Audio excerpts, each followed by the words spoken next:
ఒకప్పుడు ఒక చిన్న గ్రామంలో రాము అనే నిరుపేద కాని నిజాయితీ గల రైతు ఉండేవాడు. అతను ప్రతిరోజూ కష్టపడి పనిచేస్తూ సాదాసీదాగా జీవించేవాడు. అతనికి చాలా తక్కువ ఉన్నప్పటికీ అతని నిజాయితీకి గ్రామంలోని ప్రజలు గౌరవం ఇచ్చేవారు. ఒకరోజు రాము తన పొలంలో పనిలో ఉండగా అతనికి ఒక చిన్న మెరిసే వజ్రం దొరికింది.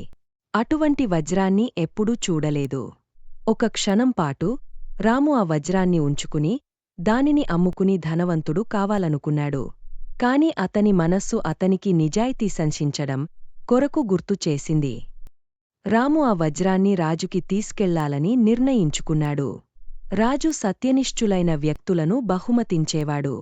రాజు దగ్గరకు చేరుకుని రాము ఆ వజ్రాన్ని ఎలా కనుగొన్నాడో వివరించి, "ఇది మీదే, మహారాజా. ఇది నా పొలంలో దొరికింది కాని దీనిలాంటి విలువైన వస్తువు పేదవాడైనా నా వద్ద ఉండడానికి సరిపోదు" అని అన్నాడు.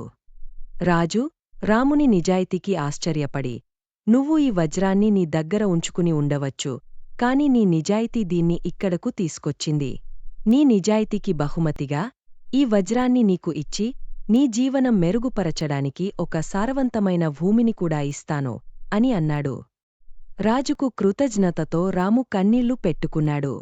అతను నిజాయితీ ధనంపై మించిన విలువైనది అని గ్రహించాడు. ఆ రోజు ముందు నుండి రాము కష్టపడి పనిచేసి తన కుటుంబంతో సంతోషంగా జీవించాడు. అతని నిజాయితీకి మరింత గౌరవం పొందాడు. కథ నిదానం: నిజాయితీ ఎప్పుడూ మంచివారిని ఆశీర్వదిస్తుంది.